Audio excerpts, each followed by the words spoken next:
नमस्कार बंधुरा नतून एक भिडियोते आपनादेर सकलके जानाई स्वागतम। এই মুহূর্তে राज्य जुड़े आबहावार गुरुत्वपूर्ण आपडेट निये चले एलाम। बंधुरा आमादेर राज्ये अर्थात पश्चिमबंगे बर्षाकाल शुरू हय उत्तरबंग दिए। प्रथमे दक्षिण पश्चिम मौसुमी वायु उत्तर पूर्व भारत दिए प्रवेश करे आमादेर उत्तरबंगेर विभिन्न जेलागुलिते एबं तारपरे धीरे धीरे गोटा दक्षिणबंगे दक्षिण पश्चिम मौसुमी वायु प्रवेश करे एबं एभाবে गोटा राज्य जुड़े किन्तु मौसुमी वायु विस्तार लाभ करे, जार फले शुरू हय बर्षाकाल। এবছর উত্তরবঙ্গের জেলাগুলিতে সময় অনেকটা আগেই কিন্তু বর্ষা ঢুকে গিয়েছিল, তবে দক্ষিণবঙ্গে অনেকটা দেরিতে বর্ষা প্রবেশ করেছে। প্রায় 15 থেকে 20 দিন পর দক্ষিণবঙ্গের জেলাগুলিতে বর্ষা প্রবেশ করেছিল এবং বর্ষা প্রবেশ করলেও কিন্তু প্রথমে শুরুর দিকে বর্ষা অর্থাৎ দক্ষিণ পশ্চিম মৌসুমী বায়ু খুব দুর্বল ছিল, খুব একটা শক্তিশালী ছিল না, যার ফলে গোটা আষাঢ় মাস জুড়ে কিন্তু দক্ষিণবঙ্গের জেলাগুলি বৃষ্টি পায়নি। বিভিন্ন চাষবাসের কাজেও কিন্তু ক্ষতি হয়েছে এবং এই শ্রাবণ মাসে দক্ষিণবঙ্গের বিভিন্ন জেলাগুলো কিন্তু মোটামুটি ভালোই বৃষ্টি হয়েছে, তবে কয়েকটা জায়গায় বৃষ্টি কম হয়েছে। দক্ষিণবঙ্গে বেশিরভাগ অঞ্চলে কিন্তু ভালোই বৃষ্টি হয়েছে শ্রাবণ মাস জুড়ে।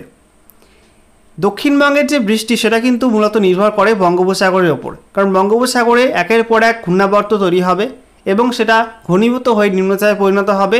তার ফলেই কিন্তু প্রচুর পরিমাণে জলীয় বাষ্প ঢুকবে পশ্চিমবঙ্গের দক্ষিণবঙ্গের জেলাগুলিতে এবং সেখান থেকেই মৌসুমী বায়ু सक्रियतार फले व्यापक बृष्टि है दक्षिणबंगेर विभिन्न जेलागुलिते। এবছর ইতিমধ্যেই 2-3টি নিম্নচাপ ইতিমধ্যে দেখা গেছে, ফের একটি নিম্নচাপ তৈরি হওয়ার সম্ভাবনা দেখা দিচ্ছে। ইতিমধ্যে একটা ঘূর্ণাবর্ত তৈরি হয়েছে পশ্চিমবঙ্গ উপকূলে, এটা বলা হচ্ছে দক্ষিণ বাংলাদেশ এবং সংলগ্ন গাঙ্গেয় পশ্চিমবঙ্গের উপর একটি ঘূর্ণাবর্ত তৈরি হয়েছে। সেই ঘূর্ণাবর্তটি ঘনীভূত হয়ে আগামী 24 থেকে 48 ঘন্টার মধ্যে একটা নিম্নচাপে পরিণত হতে পারে এবং সেই নিম্নচাপ দক্ষিণবঙ্গের বিভিন্ন জেলার জন্য কিন্তু বৃষ্টির সহায়ক হতে পারে। ইতিমধ্যেই কেন্দ্রীয় আবহাওয়া দপ্তর বা আইএমডি বা ইন্ডিয়ান মেট্রোলজিক্যাল ডিপার্টমেন্ট তারা জানিয়ে দিয়েছে যে এই নিম্নচাপের ফলে কিন্তু দক্ষিণবঙ্গের বিভিন্ন জেলায় আগামী বেশ কিছুদিন ভালো বৃষ্টি হবে। বেশ কয়েকটা জেলার জন্য কমলা সতর্কতা বা অরেঞ্জ অ্যালার্ট জারি করা হয়েছে অতি ভারী বৃষ্টির, আবার কোথাও কোথাও ভারী বৃষ্টিপাতে হলুদ সতর্কতা জারি করা হয়েছে। আমরা দেখে নেব যে নিম্নচাপটি ঠিক কবে তৈরি হচ্ছে এবং সেই নিম্নচাপটি কোন গতিপথে এগোবে এবং এই নিম্নচাপের ফলে আগামী কয়েকদিন কোথায় কোথায় বৃষ্টির সম্ভাবনা বেশি থাকছে, দক্ষিণবঙ্গের কোন কোন জেলায় কোন কোন অঞ্চলে বেশি বৃষ্টির সম্ভাবনা থাকছে। ঠিক আছে, সমস্ত কিছু আপনাদেরকে পরপর জানাবো এই ভিডিওটির মাধ্যমে। তো ভিডিওটি ভালো লেগে থাকলে এবং ইনফরমেটিভ বলে মনে হলে অবশ্যই আপনারা ভিডিওটা একটি করে লাইক করে দেবেন, অবশ্যই ভিডিওটি শেয়ার করে দেবেন। সেই সঙ্গে নতুন দর্শক হয়ে থাকলে লেটেস্ট ভিডিওর আপডেট সবার প্রথমে পাওয়ার জন্য চ্যানেলটিকে সাবস্ক্রাইব করে নিয়ে পাশে থাকা বেল আইকনে ক্লিক করে অল নোটিফিকেশন অপশানটিকে অন করে রাখবেন। লেটেস্ট আপডেট আপনারা সবার প্রথমে পেয়ে যাবেন। বন্ধুরা, প্রথমে আমরা অনলাইন ওয়েদার সিস্টেম থেকে দেখে নেব নিম্নচাপটি ঠিক কবে নাগাদ তৈরি হচ্ছে এবং এর গতি প্রকৃতি কী হবে, কোন দিকে যাবে সেটা আমরা দেখে নেব। দেখতেই পাচ্ছেন আজকে 16ই আগস্ট 2024 তারিখ শুক্রবার সন্ধ্যার দিকে আমরা দেখতে পাচ্ছি যে এখনও পর্যন্ত কিন্তু নিম্নচাপটি তৈরি হয়নি। এই মুহূর্তে পশ্চিমবঙ্গ এবং সংলগ্ন বাংলাদেশ উপকূলের ওপর কিন্তু এটা ঘূর্ণাবর্ত আকারে অবস্থান করছে। দেখতেই পাচ্ছেন যে বায়ুর গতিবেগ কিন্তু একটু বাঁক নিয়ে হচ্ছে এবং এই মুহূর্তে এই উপকূলবর্তী অঞ্চলে কিন্তু ঘূর্ণাবর্তটি অবস্থান করছে।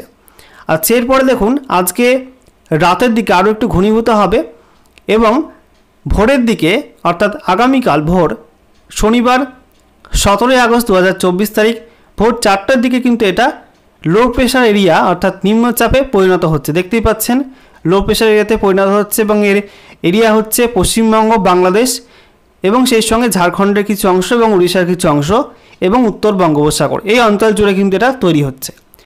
আচ্ছা, এরপরে দেখুন এটা আগামীকাল শনিবার সকালের দিকে একটু শক্তি হারাবে, সকালে শক্তি হারিয়ে এটা আবারও কিন্তু তার আগের পর্যায়ে অর্থাৎ ঘূর্ণাবর্তে চলে আসবে। তারপরে বেলা বাড়লে অর্থাৎ 10টার দিকে এটা কিন্তু আবারও লো প্রেশার এরিয়াতে পরিণত হবে অর্থাৎ নিম্নচাপ অঞ্চলে পরিণত হবে এবং সরাসরি কিন্তু পশ্চিমবঙ্গ এবং বাংলাদেশ যে মূল ভূখণ্ড তারপর কিন্তু চলে আসবে। দেখতেই পাচ্ছেন এবং তারপরে দেখুন বেলা বাড়ার সঙ্গে সঙ্গে কিন্তু এটা ঘনীভূত হবে এবং এর পরিধি আরও বাড়াবে। দেখতেই পাচ্ছেন পশ্চিমবঙ্গ, বাংলাদেশ সহ এর পরিধি কিন্তু চলে যাচ্ছে বিহার এবং ঝাড়খণ্ডের দিকে, কিছুটা উত্তরপ্রদেশের দিকেও কিন্তু যাচ্ছে। ঠিক আছে, তারপরে দেখুন এটা শনিবার বিকালের দিকে কী হবে, বিকালের দিকে এটা কিন্তু আবারও একই জায়গায় থাকবে। তারপরে সন্ধ্যার দিকে কিন্তু এটা আবার শক্তি হারাবে এবং ঘূর্ণাবর্তে পরিণত হবে। তারপরে আবার মধ্যরাতের দিকে আমরা দেখতে পাচ্ছি শক্তি হারাচ্ছে, শক্তি হারানোর পর আবার রবিবার 18 তারিখ 18ই আগস্ট 2024 তারিখ রবিবার ভোরের দিকে কিন্তু আবারও নিম্নচাপে পরিণত হচ্ছে এবং একই জায়গায় অবস্থান করছে পশ্চিমবঙ্গ সংলগ্ন বাংলাদেশের ওপরে। ঠিক আছে, এরপরে দেখুন 18ই আগস্ট রবিবার সকাল 7টার দিকে এটা কিন্তু নিম্নচাপে পরিণত হচ্ছে এবং আবারও কিন্তু পশ্চিমবঙ্গ বাংলাদেশ জুড়ে এবং সেই সঙ্গে ঝাড়খণ্ড জুড়ে কিন্তু এর এরিয়া থাকবে। এরপরে দেখুন বেলা বাড়ার সঙ্গে সঙ্গে কিন্তু আবারও এর পরিধি বাড়ছে, এরিয়াটা বাড়ছে। দেখতে পাচ্ছেন পশ্চিমবঙ্গ, বিহার, ঝাড়খণ্ড, সেই সঙ্গে উত্তরপ্রদেশের পূর্বাঞ্চল, এই সমস্ত অঞ্চল জুড়ে এটা থাকছে। এরপরে দেখুন বেলা বাড়ার সঙ্গে সঙ্গে কিন্তু এটা আবার শক্তি হারাচ্ছে এবং শক্তি হারিয়ে এর পরিধি ছোট হয়ে আসছে এবং এটা কিন্তু সরাসরি পশ্চিমবঙ্গের ওপর চলে আসছে। তারপরে আমরা দেখতে পাচ্ছি যে 18 তারিখ সন্ধ্যার দিকে আবার কিন্তু শক্তি হারিয়ে যাচ্ছে এবং সাধারণ ঘূর্ণাবর্তে পরিণত হচ্ছে।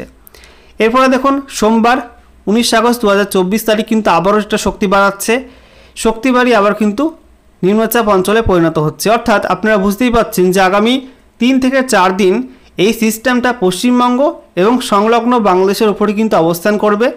কখনো সেটা নিম্নচাপে পরিণত হবে শক্তি বাড়িয়ে, আবারও শক্তি ক্ষয় করে সেটা কিন্তু ঘূর্ণাবর্তে চলে আসবে। ঠিক আছে, এই প্রসেস কিন্তু চলবে। অর্থাৎ পশ্চিমবঙ্গ এবং সেই সঙ্গে বাংলাদেশের ওপরে কিন্তু এটা অবস্থান করবে, যার ফলে পশ্চিমবঙ্গের দক্ষিণবঙ্গের বিভিন্ন জেলায় কিন্তু ব্যাপক বৃষ্টিপাতের সম্ভাবনা থাকছে আগামী 2 থেকে 3 দিন। একই সঙ্গে বাংলাদেশেও কিন্তু ব্যাপক বৃষ্টিপাতের সম্ভাবনা থাকবে। এবারে আমরা দেখে নেব এই নিম্নচাপের ফলে আগামী 2 থেকে 3 দিন কোন কোন অঞ্চলে বৃষ্টিপাতের সম্ভাবনা থাকছে। দেখতে পাচ্ছেন আজকে সন্ধ্যের দিকে খুব একটা বৃষ্টিপাতের সম্ভাবনা নেই, ওই উপকূলবর্তী অঞ্চলে কিছু হালকা বৃষ্টি হতে পারে। তারপরে আমরা দেখতে পাচ্ছি যে আজকে রাতের দিকে অর্থাৎ মধ্যরাতের দিকে কিন্তু খুব একটা বৃষ্টির সম্ভাবনা নেই। তবে বাংলাদেশে আমরা দেখতে পাচ্ছি যে বাংলাদেশের উপকূলবর্তী অঞ্চল বরিশাল এবং সেই সঙ্গে আমরা দেখতে পাচ্ছি মতিরহাট, এই সমস্ত অঞ্চলে কিন্তু ব্যাপক ভারী বৃষ্টিপাতের সম্ভাবনা রয়েছে। এদিকে আমরা দেখতে পাচ্ছি যে পশ্চিমবঙ্গের দক্ষিণবঙ্গে কিন্তু আজকে রাতের দিকে খুব একটা বৃষ্টির সম্ভাবনা নেই বললেই চলে। এবার আমরা দেখতে পাচ্ছি আগামীকাল শনিবার 17 আগস্ট সকালের দিকে মেঘলা আকাশ থাকবে, তবে বৃষ্টির সম্ভাবনা কিন্তু সকালে খুব একটা দেখতে পাচ্ছি না। তারপরে আমরা দেখতে পাচ্ছি যে বেলা বাড়ার সঙ্গে সঙ্গে কিন্তু বৃষ্টির মাত্রা বাড়তে পারে দক্ষিণবঙ্গে, পশ্চিমবঙ্গের দক্ষিণের জেলাগুলিতে। দেখতে পাচ্ছেন যে আগামীকাল শনিবার দেখাচ্ছে দুপুর 1টা থেকে বিকাল 3টে থেকে 4টে, এই সময়টার মধ্যে 1টা থেকে 3টে কিংবা 4টে এই সময়টার মধ্যে কিন্তু উপকূলবর্তী জেলাগুলিতে ব্যাপক ভারী বৃষ্টিপাতের সম্ভাবনা থাকছে, বিশেষ করে দক্ষিণ 24 পরগনা, সেই সঙ্গে উত্তর 24 পরগনা, কলকাতা, এছাড়া পূর্ব মেদিনীপুর, পশ্চিম মেদিনীপুর, হাওড়া, হুগলি, এই সব জেলায় কিন্তু ব্যাপক বৃষ্টিপাতের সম্ভাবনা থাকছে। এছাড়া আমরা দেখতে পাচ্ছি যে মুর্শিদাবাদ, বীরভূম, পুরুলিয়া, এছাড়া পশ্চিম বর্ধমান, বাঁকুড়া, সেই সঙ্গে নদিয়া, এই সব জেলায় কিন্তু কম বৃষ্টিপাতের সম্ভাবনা থাকছে। আচ্ছা, এরপরে দেখুন সন্ধ্যার পর অর্থাৎ বিকাল 5টার পর কিন্তু উপকূলবর্তী অঞ্চলগুলিতে বৃষ্টির মাত্রা কমে যাবে। বৃষ্টি বাড়বে কোথায়? বৃষ্টি বাড়বে মুর্শিদাবাদ জেলাতে, একই সঙ্গে নদিয়া জেলাতে এবং উত্তর 24 পরগনা জেলার উত্তরাংশে, এই সমস্ত অঞ্চল জুড়ে কিন্তু বৃষ্টির সম্ভাবনা বাড়বে। একই সঙ্গে বাংলাদেশের ঢাকা এবং সেই সঙ্গে আমরা দেখতে পাচ্ছি পার্শ্ববর্তী অঞ্চল অর্থাৎ ফরিদগঞ্জ, সেই সঙ্গে বরিশাল, মাদারীপুর, খুলনা, যশোর, এই সমস্ত অঞ্চলে কিন্তু ভারী বৃষ্টিপাতের সম্ভাবনা থাকছে আগামীকাল। এরপরে আমরা দেখতে পাচ্ছি রাতের দিকে বাংলাদেশে বৃষ্টি থাকবে, কিন্তু পশ্চিমবঙ্গের দক্ষিণে কিন্তু বৃষ্টি তেমন থাকবে না। এছাড়া আমরা দেখতে পাচ্ছি যে পরের দিন রবিবার 8 আগস্ট সকালের দিকে খুব একটা বৃষ্টি থাকবে না পশ্চিমবঙ্গে, বাংলাদেশে হালকা পাতলা বৃষ্টি থাকবে। এছাড়া আমরা দেখতে পাচ্ছি সকালের দিকে রবিবার সকালের দিকে পশ্চিমবঙ্গে ওই হালকা পাতলা বৃষ্টি থাকবে এবং সেই সঙ্গে আমরা দেখতে পাচ্ছি বাংলাদেশে কিন্তু ব্যাপক বৃষ্টি থাকবে বিস্তীর্ণ অঞ্চল জুড়ে। এরপরে বেলা বাড়ার সঙ্গে সঙ্গে পশ্চিমবঙ্গেও বৃষ্টি বাড়বে। দেখতে পাচ্ছি যে রবিবার দুপুর 1টার পর থেকে নদিয়া, সেই সঙ্গে উত্তর 24 পরগনা, পূর্ব বর্ধমান, হুগলি, হাওড়া, কলকাতার কিছু অংশ, এই অঞ্চল জুড়ে কিন্তু ব্যাপক বৃষ্টিপাতের সম্ভাবনা থাকছে। তারপর আমরা দেখতে পাচ্ছি যে বিকালের দিকে সেই বৃষ্টি কিন্তু স্প্রেড করবে, অর্থাৎ দেখতে পাচ্ছি মুর্শিদাবাদ, সেই সঙ্গে বীরভূম, এছাড়া কলকাতার কিছু অংশ, হাওড়ার কিছু অংশ, এছাড়া বাঁকুড়া, এসব জেলাতে কিন্তু বৃষ্টি পরিমাণ বাড়বে। এরপরে আমরা দেখতে পাচ্ছি রাতের দিকে বৃষ্টি কিন্তু একটু কমে যাবে, দু একটা জায়গায় হালকা থেকে মাঝারি বৃষ্টিপাত চলবে নিম্নচাপের জেরে। এছাড়া আমরা দেখতে পাচ্ছি যে সোমবার মধ্যরাতে, মানে সোমবার ভোরের দিকে বলতে পারেন, সেটা কিন্তু নিম্নচাপটি যেহেতু পশ্চিমবঙ্গের দিকে প্রবেশ করছে, তার ফলে নদিয়া সেই সঙ্গে পূর্ব বর্ধমান এবং মুর্শিদাবাদ জেলার কিছু কিছু অংশে কিন্তু ভারী বৃষ্টিপাতের সম্ভাবনা থাকছে। একই সঙ্গে আমরা দেখতে পাচ্ছি উপকূলবর্তী জেলাতেও কিন্তু ভারী বৃষ্টিপাতের সম্ভাবনা থাকছে, বিশেষ করে দক্ষিণ চব্বিশ পরগনা, পূর্ব মেদিনীপুর, পশ্চিম মেদিনীপুর এই সব জেলায় কিন্তু ব্যাপক ভারী বৃষ্টিপাতের সম্ভাবনা থাকছে। এরপর আমরা দেখতে পাচ্ছি সোমবার 19 তারিখ সকালের দিকে পূর্ব বর্ধমান এবং সেই সঙ্গে আমরা দেখতে পাচ্ছি মুর্শিদাবাদ জেলার কিছু অংশ, সেখানে কিন্তু ব্যাপক ভারী বৃষ্টিপাতের সম্ভাবনা থাকছে।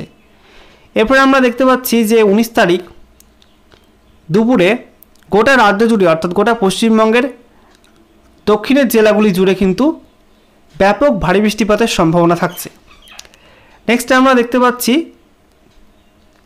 যে বিকালের দিকে বৃষ্টি কিন্তু একটু কমে যাবে, দু একটা জায়গায় ভারী বৃষ্টি চলবে, তবে বৃষ্টির মাত্রা কিন্তু অনেকটা জায়গায় কমে যাবে এবং রাতের দিকে কিন্তু আবারও বৃষ্টি বাড়তে পারে, যেটা বলা হচ্ছে মুর্শিদাবাদ জেলার, সেই সঙ্গে নদিয়া জেলা, কলকাতা, হাওড়া, হুগলি, এছাড়া পশ্চিম বর্ধমান, সেই সঙ্গে পশ্চিম মেদিনীপুর, পূর্ব মেদিনীপুর, দক্ষিণ চব্বিশ পরগনা, উত্তর চব্বিশ পরগনা এই সব জেলায় কিন্তু আবারও বৃষ্টি বাড়তে পারে। এভাবে কিন্তু বৃষ্টি কখনো বাড়বে আবার কমবে। দেখতে পাচ্ছেন এরপরে মঙ্গলবার মুর্শিদাবাদ জেলা জুড়ে কিন্তু ব্যাপক ভারী বৃষ্টিপাতের পূর্বাভাস দেওয়া হচ্ছে অনলাইন ওয়েদার সিস্টেম থেকে। একই সঙ্গে আমরা দেখতে পাচ্ছি উপকূলবর্তী দক্ষিণ চব্বিশ পরগনা জেলা জুড়ে কিন্তু ব্যাপক ভারী বৃষ্টিপাতের সম্ভাবনা থাকছে।